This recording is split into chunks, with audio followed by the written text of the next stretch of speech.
membrana se dilata y empieza a ingresar líquidos y finalmente, por así decirlo, explota la célula micótica. Entonces, estos fungistáticos importantes se llaman azoles y el mejor que tenemos es el fluconazol. Fíjense las dosis que se puede utilizar por día.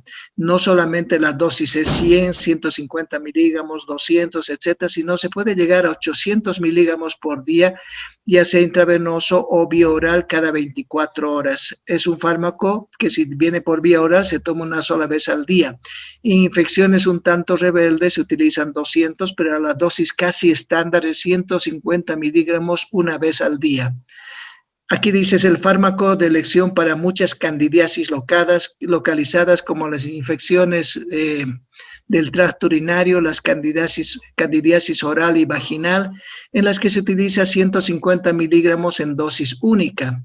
Muchas veces es efectivo, pero si una mujer ha tenido más de 2 veces candidiasis, no puede tomar una sola tableta al día, o digo, no solamente una dosis única, sino que tiene que hacer un tratamiento de unos 4 o 5 días. También la esofagitis, peritonitis, infección hepatoesplénica se tratan con fluconazol. Es un fármaco viable para las infecciones candidiásicas graves cuando hay una candidemia y se puede utilizar por vía intravenosa. Les digo, es un fármaco tanto por vía oral como por vía intravenosa. Es el tratamiento de elección para la consolidación de la meningitis criptocócica tras un ciclo inicial de 14 días con anfotericina B, o como fármaco de segunda línea para la meningitis criptocócica, fíjense, 400, 800 miligramos cada 24 horas durante 2 semanas. Alguna vez se decía que subir de 200 miligramos era tóxico hepático, pero no es así. Fíjense ustedes, se puede utilizar 800 miligramos cada 24 horas. Luego se hace un tratamiento de mantenimiento por un tiempo que considere el médico. El fluconazol es un medicamento ideado para tratar las cándidas, pero no tiene actividad frente al género Aspergillus, por lo tanto no es útil para el Aspergillus. El Aspergillus es un hongo que se encuentra en las duchas, en la regadera de las duchas, en los lugares húmedos, donde hay moho, donde hay ese color verde, hay Aspergillus. Y la Candida krusei, que es otra cándida, tampoco es sensible al fluconazol, por lo que debe reemplazarse con otros tratamientos.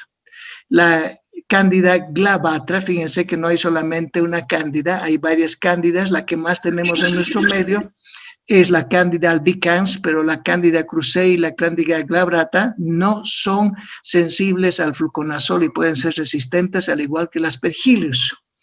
Su absorción es independiente de la acidez gástrica. Otro fármaco que es interesante de los azoles es el itraconazol.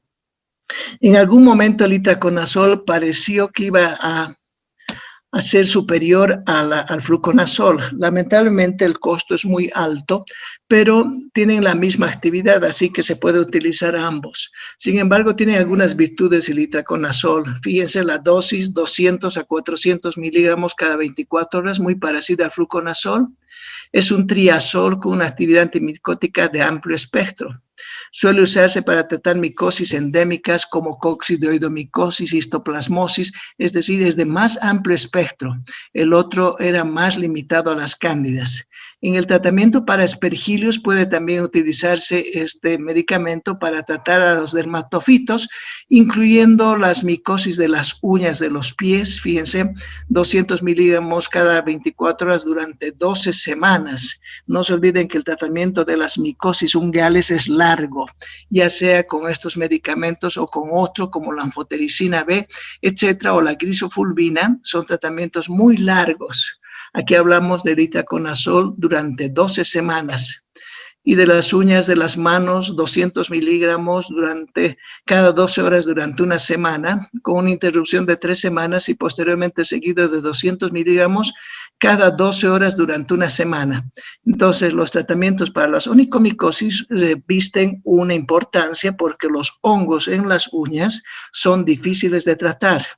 Alguna vez se ha tratado con inclusive Cutex en base a itraconazol, pero no da resultado. Lo que hay que hacer es tratamiento sistémico. Hay que utilizar 200 miligramos vía oral cada 12 horas puede ser, como está aquí el protocolo, durante una semana, luego un paro de 3 semanas y seguir cada 12 horas por otra semana. Sin embargo, hay diferentes esquemas. Las cápsulas necesitan una acidez gástrica adecuada para absorción. Ese es dentro de sus eventos farmacocinéticos. Tiene que haber un pH y por lo tanto no pueden consumirse alimentos o bebidas carbonatadas o aluminio o alguna sustancia que pueda disminuir el pH. Mientras que la formulación líquida no se ve afectada por la acidez y se absorbe con el estómago vacío. El itraconazol viene en diferentes presentaciones, pero habitualmente es por vía oral, ya sea en comprimidos, en cápsulas o por jarabes. El posaconazol es un medicamento que tiene liberación retardada y puede utilizarse por vía intravenosa. Fíjense, posaconazol. Son de 300 miligramos vía oral intravenosa cada 12 horas al día, seguido por 300 cada 24. La dosis en suspensión oral es 200, por lo tanto, acuérdense, la mayor parte de los triazoles o azoles utilizados para las infecciones micóticas son de 200 miligramos, variando un poco según cuál es la localización del hongo y cuál es el hongo que está produciendo la enfermedad. El posaconazol es un azol oral autorizado por la FDA para la profilaxis de la aspergilosis invasiva. Acuérdense que el fluconazol no es activo en la aspergiliosis.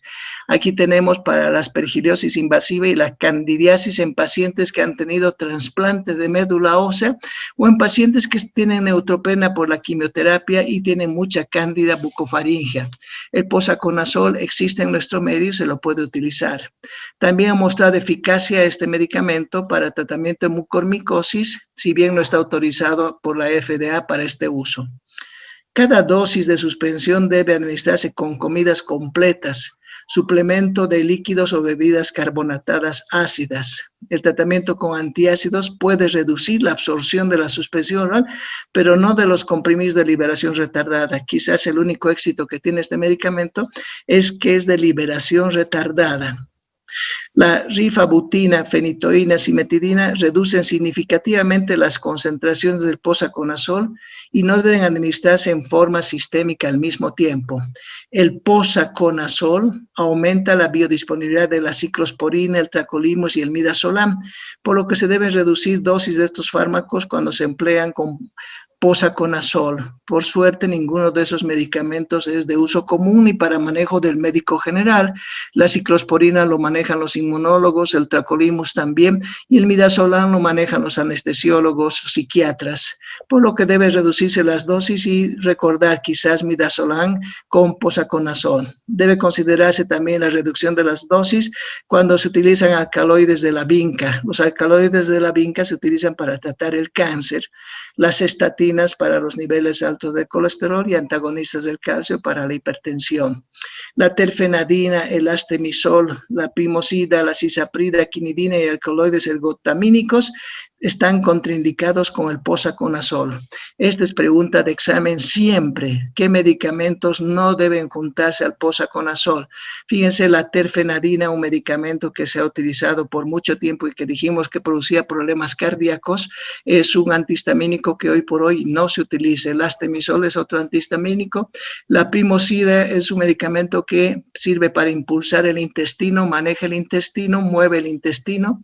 Cisaprida lo mismo, quinidina y alcaloides ergotamínicos, su nombre lo dice, para tratar problemas enteramente de vasodilatación, están contraindicados con el posaconazol. La quinidina, no se olviden que se va a utilizar también para tratar las arritmias. El voriconazol, este es un medicamento que sí me agrada, me gusta este medicamento y por favor apréndanlo, es un buen medicamento. Este medicamento se calcula por kilo de peso, 6 miligramos por kilo de peso intravenoso.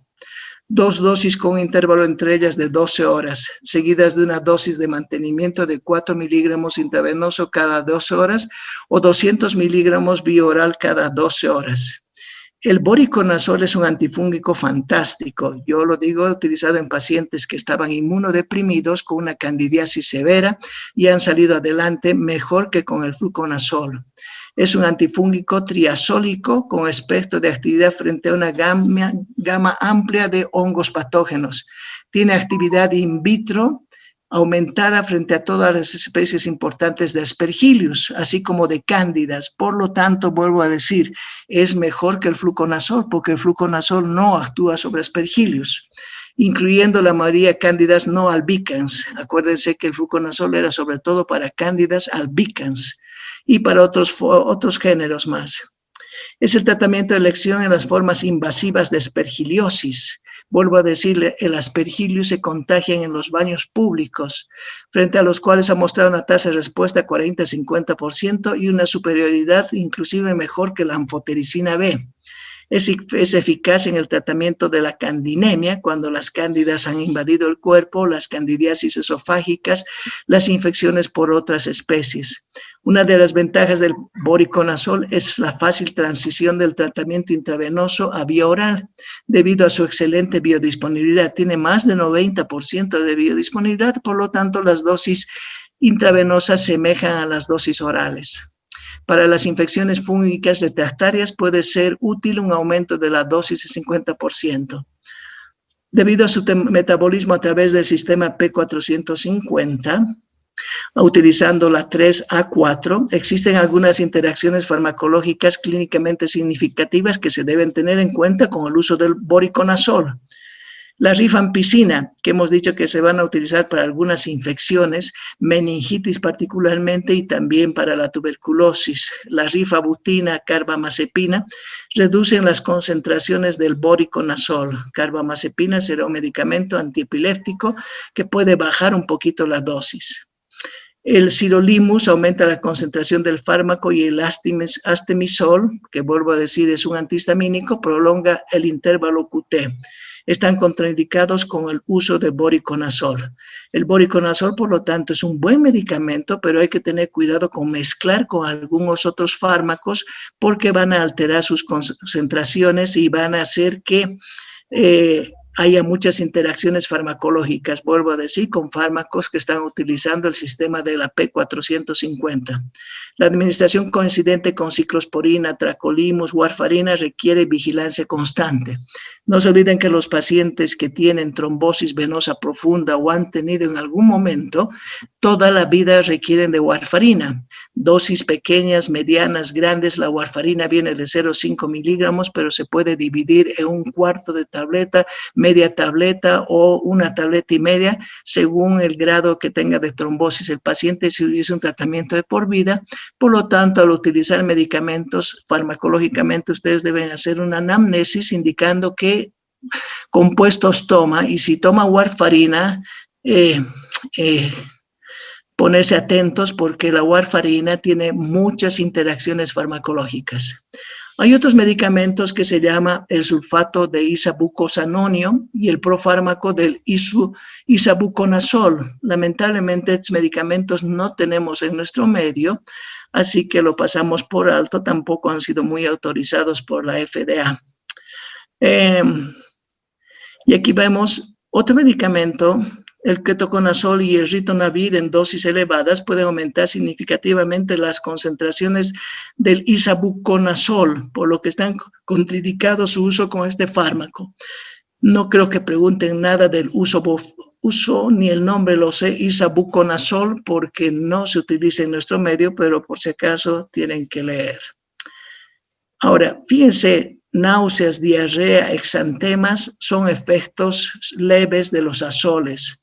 Los pacientes que toman fluconazol, voriconazol y toconazol habitualmente experimentan náuseas, una diarrea que puede ser una deposición líquida y a veces manchas en la piel, particularmente en las piernas.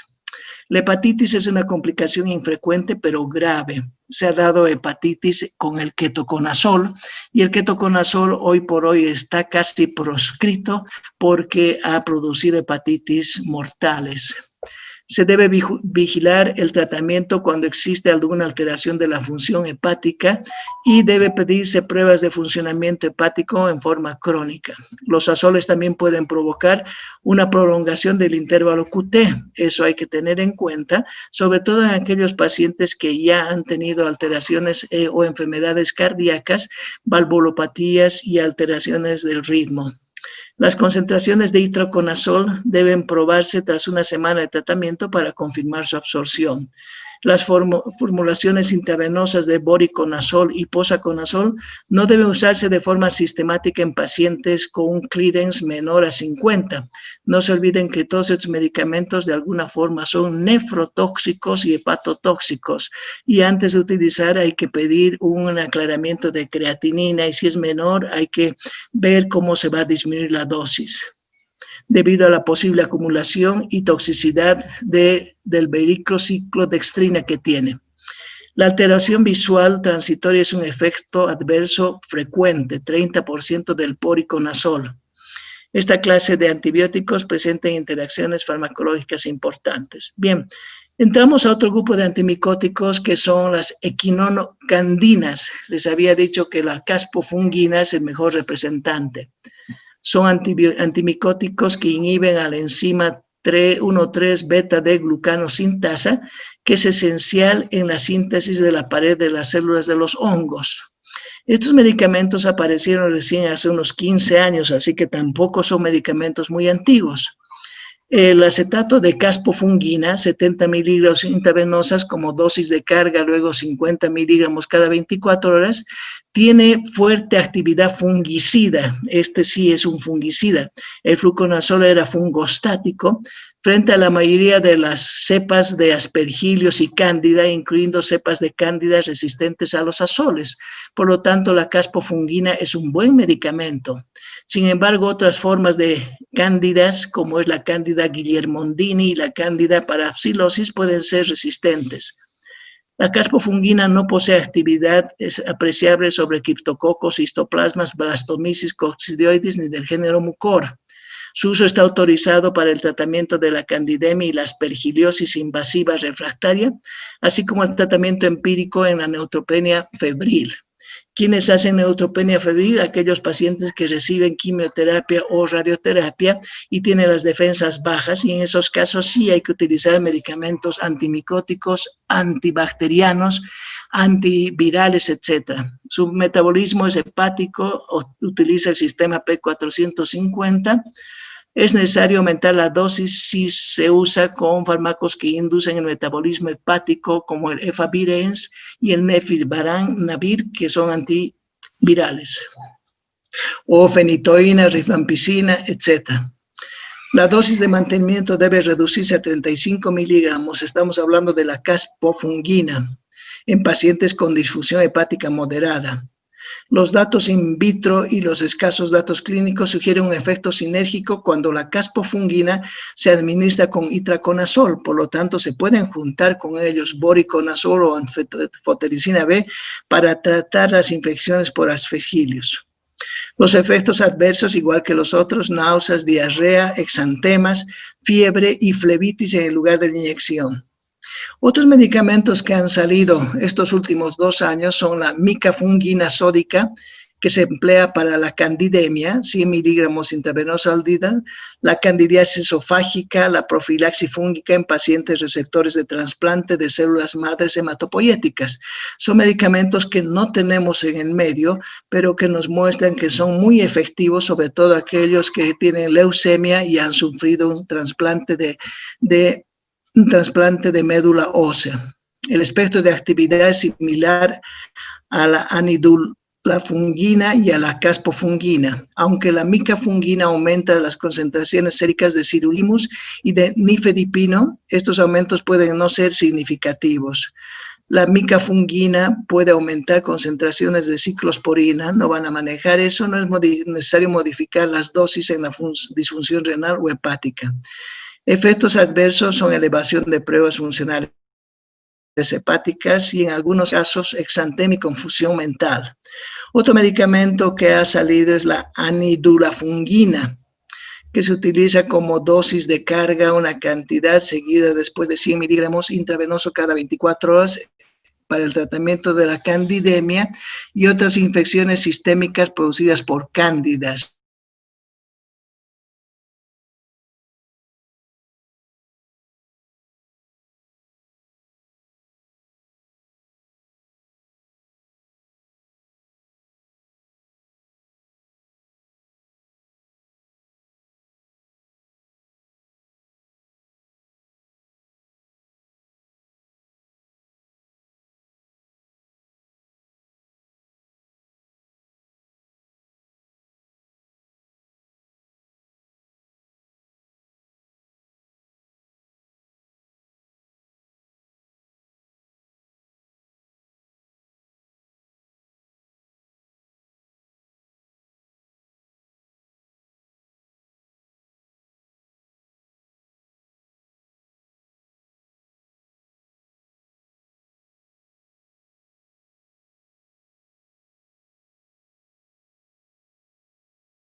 Doctor, su micrófono está desactivado.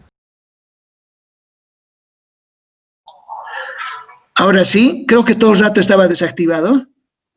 No, recientemente, doctor. Ok, gracias. Bien, entonces la flucitocina, les decía, no debe utilizarse en monoterapia debido a la aparición de resistencia, pero sí combinado con anfotericina B. Sus efectos adversos están debidos a que la flucitocina se convierte en 5-fluoracilo por la microflora intestinal y el 5-fluoracilo es un medicamento utilizado para tratar el cáncer y por lo tanto deprime la médula ósea. Las concentraciones deben mantenerse en niveles bajos y es imprescindible un control riguroso de las concentraciones y ajustes si hay insuficiencia renal. Deben realizarse, fíjense, pruebas de funcionamiento hepático al menos una vez a la semana. Es un tratamiento muy bueno, vuelvo a decir, es fungicida, es un medicamento bueno, interfiere en la síntesis del ADN, se utiliza para cándida y criptococos, pero en la elección del medicamento uno debe tener en cuenta cuántas veces al paciente va a tener que pedirle exámenes de laboratorio u otras cosas. Bien, otro medicamento, la terbinafina, de 250 miligramos bioral cada 24 horas, fíjense, durante 6 a 12 semanas. No existe un límite exacto de tiempo de uso. Es un antimicótico que destruye los hongos al inhibir la síntesis de ergosterol. Su uso está autorizado por la FDA para el tratamiento de onicomicosis de las uñas de los dedos de las manos, 6 semanas de tratamiento, y de los pies, 12 semanas de tratamiento. Fíjense, no suele emplearse para infecciones sistémicas, sino para infecciones superficiales.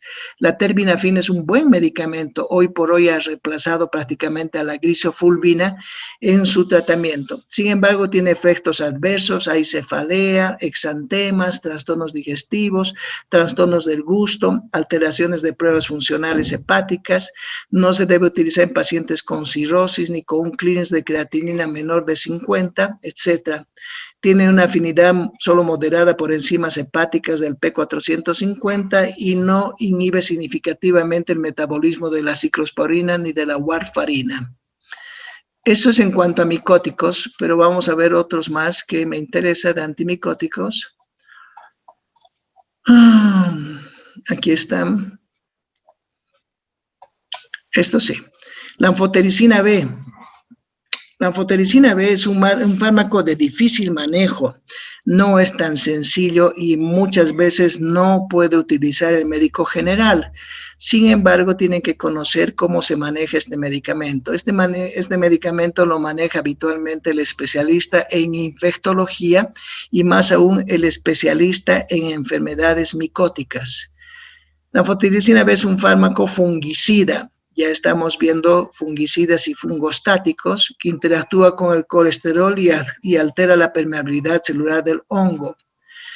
Esta anfotericina se ha reformulado por si acaso últimamente y se le ha dado un vehículo lipídico, significa anfotericina liposomal, que disminuye sus efectos adversos. Muchos medicamentos en el laboratorio se les pone una capa de lípidos alrededor para que puedan ingresar más fácilmente a sus células blanco, tener los efectos que estamos buscando y menos efectos adversos. Hoy por hoy la tecnología liposomal está invadiendo muchísimos campos. En oncología se utilizan como 6 medicamentos que ya están hechos, ya han sido revisados y se los vuelve liposomal para disminuir efectos adversos y para que lleguen concentraciones adecuadas a las células cardíacas. En este caso, la anfotericina B liposomal es buen medicamento. La anfotericina no son eficaces para tratar infecciones producidas por diferentes grupos, inclusive Candida lusitania o Aspergillus terus. El desoxicolato de anfotericina B se puede utilizar cada 24 horas como una infusión única durante 2 a 6 horas. Fíjense la importancia que tiene de indicar el tiempo de duración de una infusión. Las enfermeras no conocen los tiempos de infusión o algunas sí, pero hay que indicar a todas ellas cuando uno va a utilizar un medicamento, quiero que este medicamento ingrese en el cuerpo del paciente en 2 horas o quiero que ingrese en 6 horas o quiero que ingrese en 24 horas, es función del médico. Pero en la actualidad ha sido seguido por formulaciones de base lipídica, digo, que mejoran su tolerabilidad. Los preparados de anfotericina B con lípidos, los liposomales, entre ellos la anfotericina B liposomal, el complejo lipídico anfotericina B y dispersión coloidal, provocan menos nefrotoxicidad, es una de las grandes cosas que se ha logrado, y se asocian generalmente a menos reacciones relacionadas con la infusión del desoxicolato de anfotericina B. La anfotericina B liposomal es la formulación con mayor número de uso aprobado por la FDA y también parece la formulación lipídica que mejor se tolera. Vuelvo a decir, esta anfotericina es habitualmente un medicamento de uso de los especialistas en micosis. Muy rara vez el médico general va a utilizar anfotericina B, pero si el paciente es resistente a los azoles, no le queda otra más que la anfotericina B. El principal efecto adverso de todas las formulaciones de anfotericina B es la nefrotoxicidad. Por lo tanto, antes y después de cada infusión hay que administrar 500 mililitros de suero salino normal para minimizar la nefrotoxicidad. Cuanto más líquido le demos al paciente y el medicamento es nefrotóxico, más rápido se va a eliminar el medicamento. La insuficiencia renal irreversible se relaciona con las dosis acumuladas. Por tanto, siempre que sea posible, debe evitarse la administración coincidente con otras sustancias nefrotóxicas conocidas. Ahí tenemos el antibiótico, la gentamicina, la micacina, que son muy nefrotóxicos. Los efectos habituales relacionados con la infusión de la anfotericina son fiebre, náuseas, cefalea, mialgias. Se puede administrar paracetamol, fíjense, son los recursos. Si uno va a utilizar un medicamento y sabemos que va a producir un efecto, hay que utilizar otro medicamento al mismo tiempo para cubrir ese efecto y que el paciente no se sienta que está siendo dañado. También con difenhidramina para controlar síntomas. Las reacciones más graves pueden evitarse administrando hidrocortisona, inclusive 25 a 50 miligramos intravenoso antes de la infusión. Vuelvo a decir, son medicamentos de manejo de especialistas, pero deben saber que si el paciente va a tener reacciones de fiebre y va a presentar reacciones alérgicas, se podría utilizar hidrocortisona, paracetamol, difenhidramina antes. A veces también hay escalofríos intolerables por la infusión y pueden tratarse con meperidina. La meperidina, acuérdense, es un medicamento derivado del opio. Es un medicamento que tiene una acción muy cortita, 25 a 50 miligramos de petidina, dura aproximadamente 30 minutos. El tratamiento con anfotericina B se asocia a pérdidas de potasio y magnesio. Como muchos fármacos, muchísimos fármacos hacen perder del cuerpo potasio y magnesio, entonces hay que reemplazar estos medicamentos y a veces en la infusión ya se deben colocar estos medicamentos, una ampolla de cloruro de potasio o una ampolla de sulfato de magnesio para que el paciente no siente ese desequilibrio de estos dos electrolitos. Hay que controlar la creatinina sérica y los electrolitos, vuelvo a decir, magnesio y potasio al menos 2 o 3 veces por semana, porque el paciente después de la infusión todavía tiene esa sensación de pérdida de electrolitos. Bien, aquí vemos otro grupo de fármacos que son los antivirales. Y aquí terminamos la parte de lo que es todo antimicrobianos. Fíjense. Los fármacos antivirales o antivíricos suprimen la replicación vírica. La contención o la eliminación del virus requiere una respuesta inmunitaria intacta del paciente. Los fármacos contra el VIH se exponen en otro lado, infección de transmisión sexual, etc. Aquí empezamos por los más sencillos antivirales y son los inhibidores de la neuraminidasa, que son los fármacos llamados antigripales.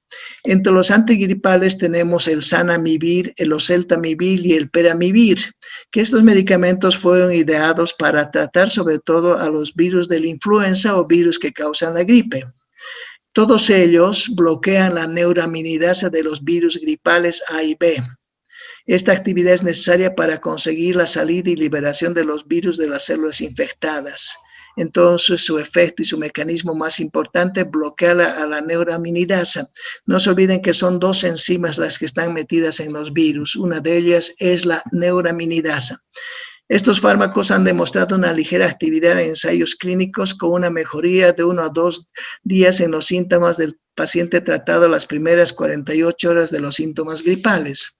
Antiguamente se decía que la gripe duraba 2 semanas y que la gripe con medicamentos también se curaba en 2 semanas. En una palabra, no había ninguna diferencia.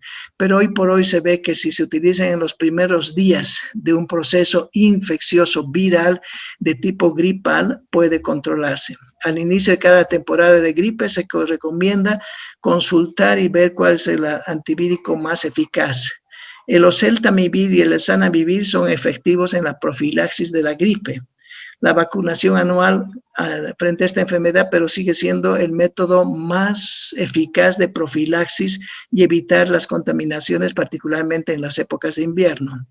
El Zanamivir, fíjense, cada 12 horas durante 5 días, empezando en las 48 horas del comienzo de los síntomas, es un inhibidor también de la neuraminidasa, que se administra por inhalación. Este viene en un sachet inhalatorio como el salbutamol y es activo frente a los virus de la gripe A y B. Está indicada en el tratamiento de la infección gripal aguda no complicada en adultos y niños de más de 7 años con síntomas de 48 horas de evolución.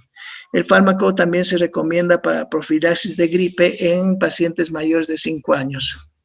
Todos estos antigripales, Zanamivir, Oseltamivir, etc., pueden producir cefalea, no cabe duda, alteraciones digestivas, sensación de mareos y síntomas respiratorios superiores.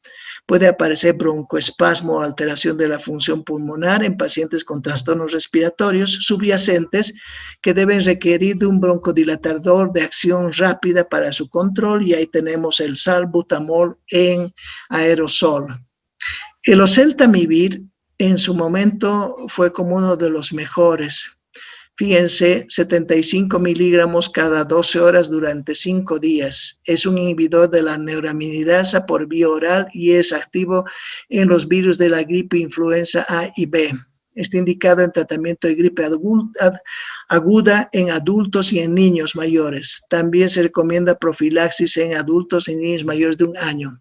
Sus efectos adversos, náuseas, vómitos y diarrea, puede también aparecer sensación de mareo y cefalea.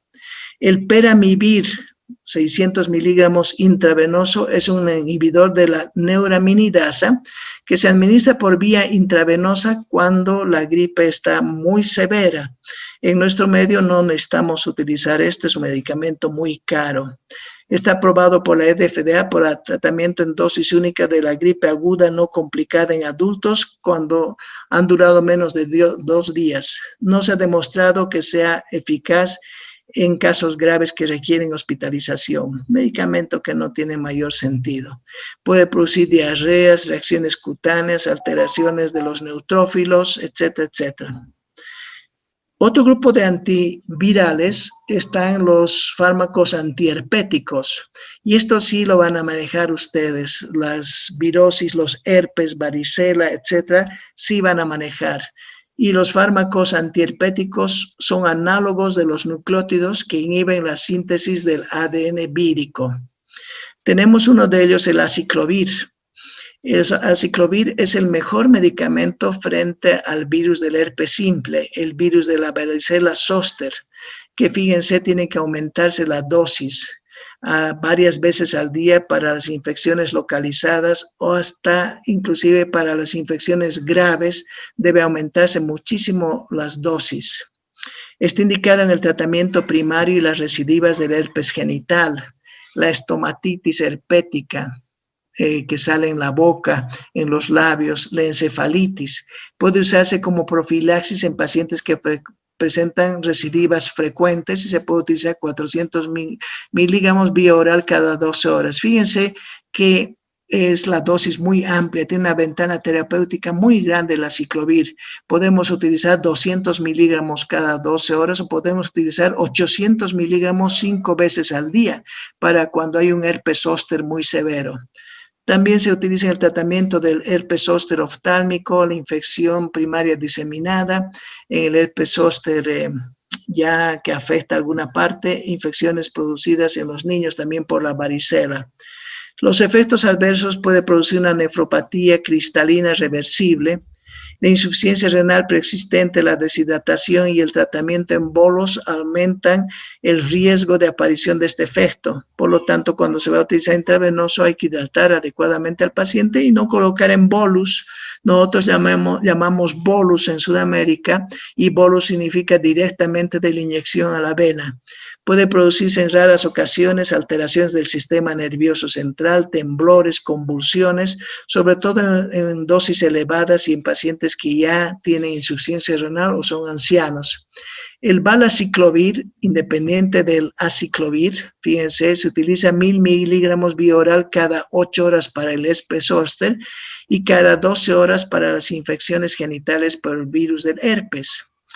Es un profármaco del aciclovir que se administra por vía oral y que se emplea en tratamiento de infecciones agudas por herpes zóster y para tratamiento de la supresión de la infección genital por virus del herpes. Se convierte en aciclovir en el organismo.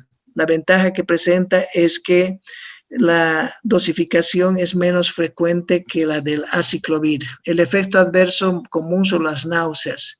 El valaciclovir nunca provoca alteraciones del sistema nervioso central. Se han asociado síndromes hemolíticos alguna vez en pacientes inmunodeprimidos, pero en general es un buen medicamento. El fanciclovir es otro medicamento, 500 miligramos cada 8 horas para el herpes zóster, cada 8 horas para episodios de infección genital por virus del herpes. Cuando me refiero a infecciones genitales por virus del herpes, uno dice eso debe ser rarísimo u ocasional. No crean, más o menos el 40% de las mujeres que tienen una vida sexual activa hacen en algún momento una contaminación por herpes en los labios vulvares alrededor de la vagina y son extraordinariamente molestosos, difíciles a veces de diagnosticar porque parecen lesiones simples, sin embargo son herpéticas. Habitualmente son por contagio. Entonces hay que saber que estos medicamentos sí se pueden utilizar. El fanciclovir puede utilizarse 250 miligramos cada 8 horas para episodios de infección genital o 125 miligramos para episodios de infección genital recurrente. Es un fármaco antivirus que se administra por vía oral y se utiliza en el tratamiento de la reactivación aguda del herpes zóster. Efectos adversos, cefalea, náuseas y diarrea. Aquí viene lo importante, quizás lo más importante de todo esto, cómo tratar al citomegalovirus. Y el citomegalovirus les había dicho que es un virus muy, muy desgraciado, entre comillas, porque mata a los pacientes. Los otros virus son fáciles de controlar. Este de acá, independiente del HIV, es un virus bien agresivo. Tenemos medicamentos para tratar infecciones por citomegalovirus y ahí tenemos el ganciclovir y otro fantástico que es el valganciclovir, también el foscarnet, pero sobre todo los dos primeros, ganciclovir. El ganciclovir y el valganciclovir son extraordinarios medicamentos. El único problema es el costo. El valganciclovir de 900 miligramos vale más o menos para un tratamiento de un paciente unos 19,000 bolivianos. Entonces estamos hablando de mucho dinero para nuestro medio. El ganciclovir, por suerte, es más barato y se utiliza para infecciones por citomegalovirus. ¿Cómo hacemos el diagnóstico de una infección por citomegalovirus? Por la determinación de la carga viral que tiene en la sangre el paciente. Es muy difícil hacer un diagnóstico por citomegalovirus en un paciente inmunocompetente, pero los pacientes inmunodeprimidos, una gran mayoría, más o menos el 60%, hacen infecciones por citomegalovirus, sobre todo si están siendo tratados con medicamentos inmunosupresores. Los pacientes que hacen trasplante de médula ósea por leucemias habitualmente tienen 1 o 2 veces al año infecciones por citomegalovirus, por lo tanto hay que conocer. El ganciclovir, vuelvo a decir, se usa para tratar la infección por citomegalovirus. La dosis se calcula kilopeso, 5 miligramos kilopeso intravenoso cada 12 horas durante 14 o 21 días. En el tratamiento de la inducción de la retinitis por citomegalovirus, seguido por otra dosis hasta llegar a la dosis de 1000 miligramos bioral cada 8 horas con alimentos. Es un fármaco muy activo frente al virus del herpes también y contra el virus del herpes zóster o de la varicela, aunque se dispone de mejores medicamentos. Está indicado en el tratamiento de la retinitis por citomegalovirus y otras infecciones graves por citomegalovirus, vuelvo a decir, en pacientes inmunodeprimidos, pacientes que han sido trasplantados o pacientes que tienen SIDA. Para suprimir la infección por citomegalovirus en pacientes con SIDA, generalmente se necesita un tratamiento de mantenimiento crónico. El gran problema de este medicamento, del ganciclovir, es la neutropenia, que puede requerir tratamiento con estimulantes de las colonias, y ahí se utiliza el filgrastim cada día durante una semana para estimular el crecimiento de las colonias de granulocitos, porque este medicamento baja a los granulocitos. Imagínense, el citomegalovirus está matando al paciente y el medicamento baja la defensa, entonces hay que tener bajo la manga al filgrastim, que es un medicamento estimulador de las colonias de granulocitos. También puede aparecer trombocitopenia, exantema, cefalea, nefrotoxicidad. Hay que comprobar el hemograma y el electrolito semanalmente mientras el paciente está siendo tratado. Otros fármacos con efectos nefrotóxicos o de suspensión de la médula pueden potenciar los efectos adversos del ganciclovir, así que hay que tener cuidado. El medicamento, vuelvo a decir, que se estrella para tratar el citomegalovirus es el valganciclovir. Fíjense, se utiliza 900 miligramos vía oral cada 12 o 24 horas. Es el profármaco oral del ganciclovir. Por lo tanto, significa que muchos de los fármacos han salido como profármacos para convertirse en el organismo en el medicamento que sí nos interesa.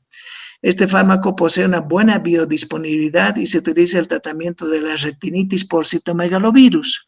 Pero ojo que el citomegalovirus no solamente produce retinitis, produce también encefalitis y produce un trastorno inmunodepresor tan severo que el paciente puede morir por cualquier otra infección. han desbancado al ganciclovir oral, fíjense, cuya disponibilidad por vía oral es escasa. En cambio, el valganciclovir sí tiene muy buena biodisponibilidad. Los efectos adversos son los mismos del ganciclovir. El único problema en nuestro medio es el costo. Es extraordinariamente costoso. Para 21 días de tratamiento, les decía, se gasta aproximadamente 19,000 bolivianos. Entonces, son muy pocos los pacientes que pueden tener acceso. Sin embargo, el ganciclovir es un medicamento extraordinario para el citomegalovirus. Otro medicamento es el Foscarnet, que se utiliza por vía intravenosa, particularmente cada 12 horas durante 14-21 días como tratamiento de inducción, seguido de una dosis más alta cada 24 horas como tratamiento para el citomegalovirus. Es una alternativa al ganciclovir y al valganciclovir. También se puede utilizar para tratar infecciones por los herpes resistentes al aciclovir. Se usa para tratar la retinitis por citomegalovirus en pacientes con SIDA particularmente. Generalmente se considera su administración en pacientes que no toleran o no responden al ganciclovir. En ocasiones se emplea para la enfermedad por citomegalovirus en pacientes con trasplante de médula ósea para evitar efectos de la supresión que produce el ganciclovir de la médula. También se utiliza en infecciones resistentes a otros. Efectos adversos del Foscarnet: el riesgo de nefrotoxicidad es muy fuerte. Hay que determinar el aclaramiento de creatinina, hay que pedir electrolitos, calcio, magnesio, potasio, presión de oxígeno, comprobar la creatinina sérica por lo menos 2 veces a la semana. Debe administrarse en suero fisiológico 500 o 1 mililitro antes y durante las infusiones para reducir la nefrotoxicidad. No se olviden que nuestra única arma para evitar la nefrotoxicidad es hidratar al paciente. Es preciso evitar el Foscarnet en pacientes con una creatinina sérica mayor a 2.8 o un clearance menor a 50. También debe evitarse el uso simultáneo de otras sustancias nefrotóxicas como la anfotericina, los aminoglucósidos, pentamidina, antiinflamatorios no esteroideos, cisplatino, etc. El Foscarnet fija, fíjense, cationes divalentes y puede causar tetania, inclusive con concentraciones séricas normales de calcio. La tetania se caracteriza particularmente por temblores y por contracciones de los músculos dorsales. El uso de Foscarnet con pentamidina puede producir una hipocalcemia grave. Fíjense, entonces, son medicamentos que hay que tener cuidado en su manejo. Otros efectos son convulsiones, flebitis, exantemas, úlceras genitales, etc. El tratamiento prolongado con Foscarnet debe ser supervisado por médicos que tengan experiencia con la administración de este tratamiento intravenoso domiciliario y que puedan vigilar sistemáticamente los resultados analíticos de los pacientes. El Foscarnet, por lo tanto, no es un medicamento para utilizarlo por un médico general. El Cidofovir es otro medicamento también para el citomegalovirus como tratamiento de inducción para la retinitis por citomegalovirus en pacientes con SIDA. Puede administrarse por una vía intravenosa periférica. Los efectos adversos más frecuentes, como todos ellos, es la nefrotoxicidad. El cidofovir debe evitarse en pacientes con un clearance de creatinina menor de 55 o una creatinina sérica mayor a 1.5 o una proteinuria significativa, porque está reflejándonos que son medicamentos nefrotóxicos. Bien, creo que con esto terminamos todo lo que nos corresponde a los antimicrobianos. Hemos revisado, si mal no recuerdo, todo, desde los fármacos. Aquí hay algunos de algunas infecciones fúngicas o micóticas raras, pero vamos a revisar esta parte, creo que es la única que nos falta un poquito. Y aquí revisamos, y es donde habíamos quedado el otro día. Sí. Fíjense, tenemos tratamiento de infecciones fúngicas, además por nocardia y actinomices. Y aquí nos pone el autor el patógeno y las localizaciones que puede tener y los medicamentos que se pueden utilizar.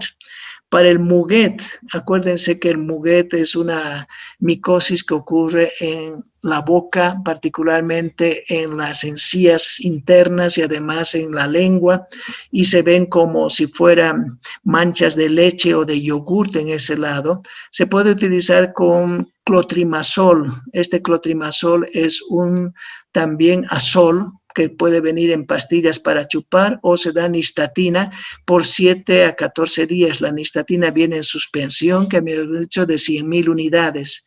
También si hay una candidez esofágica, fluconazol, fíjense, 14 a 21 días.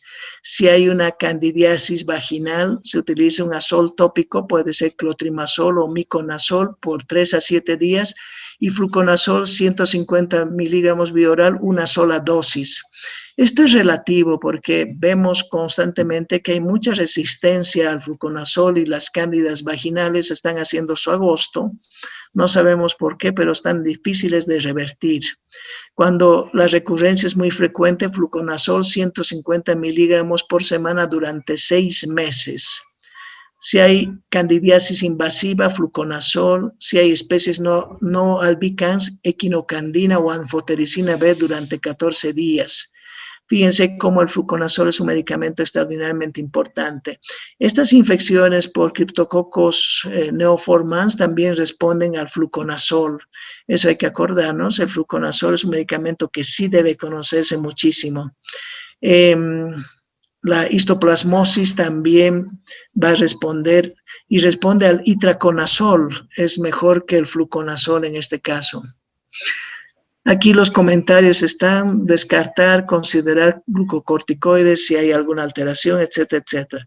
Los blastomices, fíjense que son muy difíciles de diagnosticar. Todas estas enfermedades, criptococosis, blastomisis, citoplasmosis, son muy difíciles y requieren cultivos especiales para que el laboratorista tenga la posibilidad de hacer diagnóstico. Lo que más tenemos son cándidas, por lo tanto, gracias a Dios tenemos fluconazol. Para la blastomisis, el itraconazol durante 6 a 12 semanas. Y también se puede utilizar anfotericina B por 4 a 6 semanas. Para la coccidioides, micosis, fluconazol, 400 miligramos vía oral cada 24 horas durante 3 a 6 meses. Fíjense el tratamiento y lo que les decía al principio, no existe una regla de 5 días o de 10 días para utilizar un medicamento. Para la Sporotrix puede utilizarse cuando es grave sistémica, anfotericina B durante 4 o 6 semanas. Cuando es el aspergillus, que habíamos dicho el aspergillus, que era un medicamento que había que tener, o digo que era una infección que había que tener en cuenta que el fluconazol no es efectivo, hay que utilizar voriconazol al menos 6 a 12 semanas hasta que se resuelvan las lesiones. También anfotericina o voriconazol. En la mucormicosis se utiliza anfotericina. En la nocardia, que hay actualmente una discusión entre si la nocardia corresponde a los hongos, no corresponde a los hongos, se utiliza trimetoxazol más trimetoprim más sulfametoxazol. Es un buen medicamento, famoso Bacterol o Bactrim. Para la actinomices se utiliza penicilinas G de 18 a 24 millones de unidades durante 4 a 6 semanas. Y ahí, chicos, ahí quedamos. El jueves entonces empezamos medicamentos del sistema nervioso central, donde tienen que aprender mucho de las benzodiazepinas que van a utilizar como sedantes y tranquilizantes en todos sus pacientes. Una vez hizo un análisis de la consulta de los pacientes y además de los AINES, antiinflamatorios no esteroideos, lo que más se recetaban era benzodiazepinas. Entonces empezamos la próxima clase con benzodiazepinas y cómo se manejan los medicamentos del sistema nervioso central.